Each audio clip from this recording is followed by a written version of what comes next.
Hello everyone, welcome to study stream.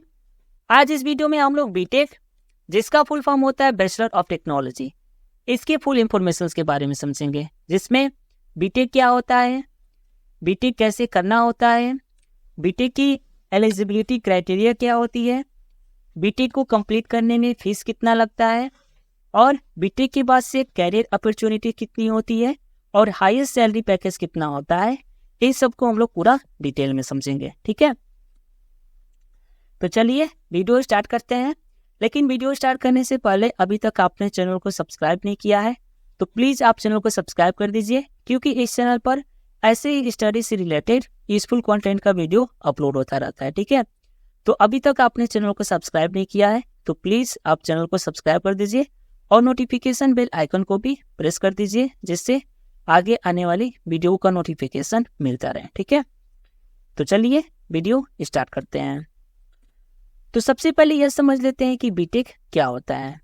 तो देखिए, BTech, जिसका फुल फॉर्म होता है बैचलर ऑफ टेक्नोलॉजी, 4 साल का एक अंडर ग्रेजुएट इंजीनियरिंग डिग्री होती है। ठीक है, जिसमें स्टूडेंट को लेबोरेटरी वर्क, लैब वर्क और लेबोरेटरी वर्क दोनों एक ही होता है, project work, industrial work, communication skill, soft skill, internship, entrepreneurship, इन सब के बारे में पूरा डिटेल में पढ़ाया और समझाया जाता है। ठीक है, जिसे कंप्लीट करने के बाद से स्टूडेंट किसी कंपनी में एज ए एम्प्लॉयड या खुद का भी स्टार्टअप कर लेते हैं। ठीक है, देखिए बीटेक में बहुत सारे ब्रांच होते हैं, जैसे कि computer science engineering, mechanical engineering, electrical engineering, civil engineering, automobile engineering, और ऐसे और भी इंजीनियरिंग ब्रांच होते हैं, जैसे कि एरोस्पेस इंजीनियरिंग।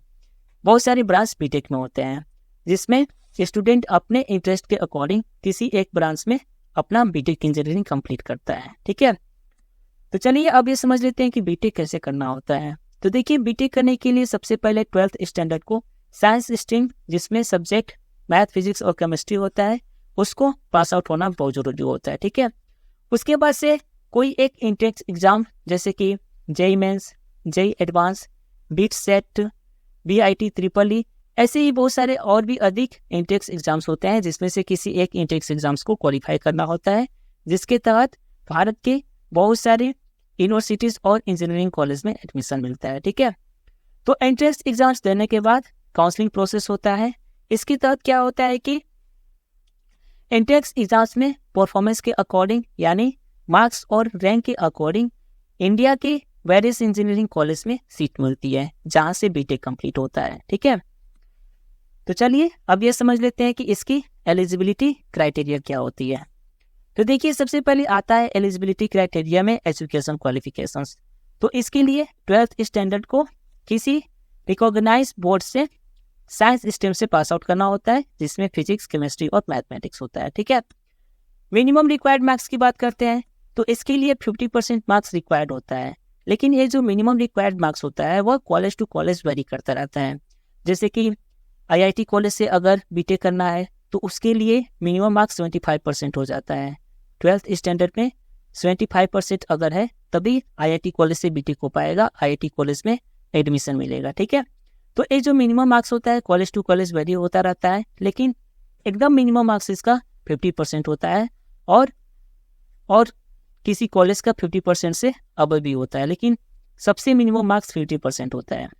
अगर किसी स्टूडेंट्स का 12th स्टैंडर्ड में 50% मार्क्स है तो वह कहीं से भी, ना आईआईटी से नहीं और किसी गवर्नमेंट कॉलेज से नहीं, लेकिन प्राइवेट कॉलेज से बीटेक कंप्लीट कर सकता है। ठीक है, एज लिमिट की बात करते हैं तो एज लिमिट इसकी 70 to 25 के बीच में होनी चाहिए। तो अगर किसी स्टूडेंट की एज 70 से 25 के बीच में है तो वह बीटेक करने के लिए एलिजिबल हो जाता है। ठीक है, तो चलिए अब ये समझ लेते हैं कि एक बीटेक को करने में फीस कितनी लगती है।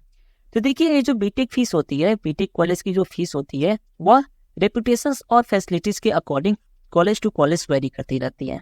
लेकिन बीटेक की जो मिनिमम फीस होती है वह 50,000 से स्टार्ट होती है, और इसकी जो मैक्सिमम फीस हो जाती है वह 2 लाख तक चली जाती है। सॉरी, यहाँ पर 20 लाख है, लेकिन वह 2 लाख तक चली जाती है, 2 लाख से 3 लाख तक चली जाती है।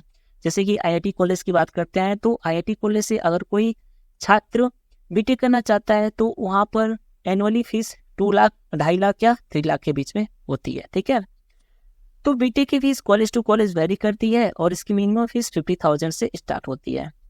प्राइवेट कॉलेज की जो फीस होती है वह गवर्नमेंट की तुलना में अधिक होती है। ठीक है, तो चलिए अब यह समझ लेते हैं कि बीटेक करने के फायदे क्या क्या है।